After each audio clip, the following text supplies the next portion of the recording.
it makes me cry, this. When I tell this story, I usually say to people, and what do you think happened? My grandfather knocked at the door and he said, come in.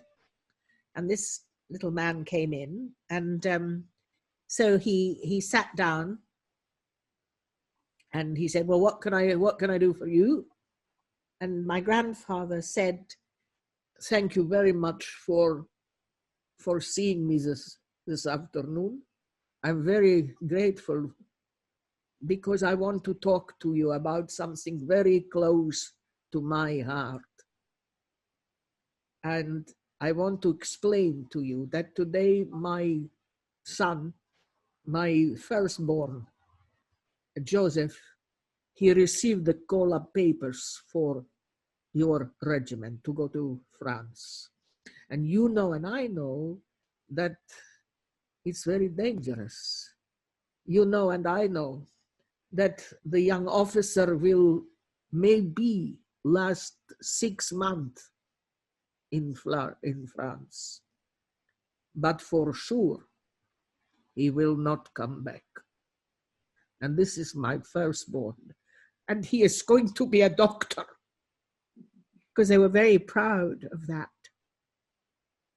So I'm going to ask you for something, but if I ask for something, also I must give something. So the soldier, who was probably, you know, a major or a captain, he said, right, well, what is it you wish to ask me?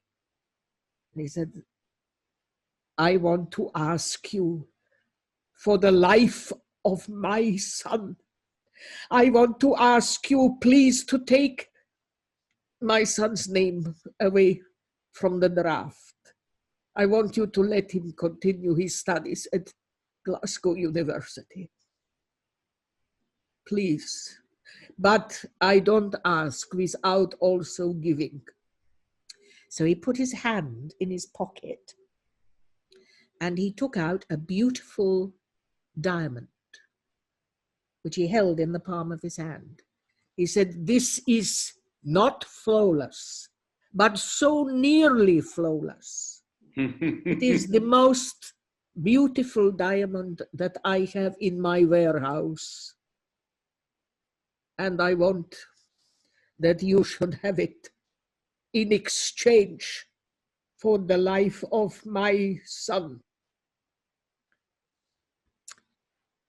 And, you know, when I tell this story, I usually say to people, and what do you think happened? Well, go on.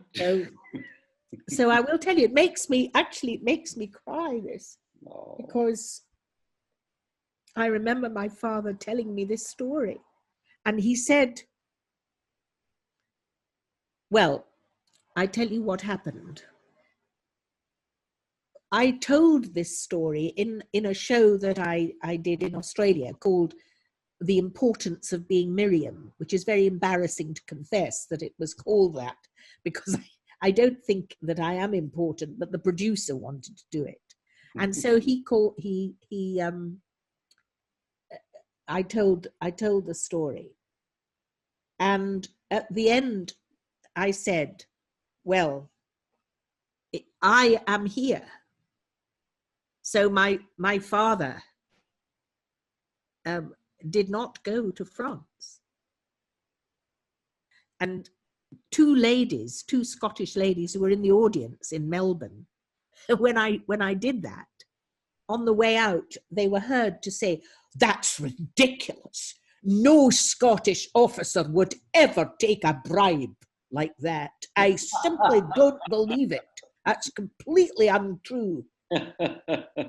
Well, sorry, girls.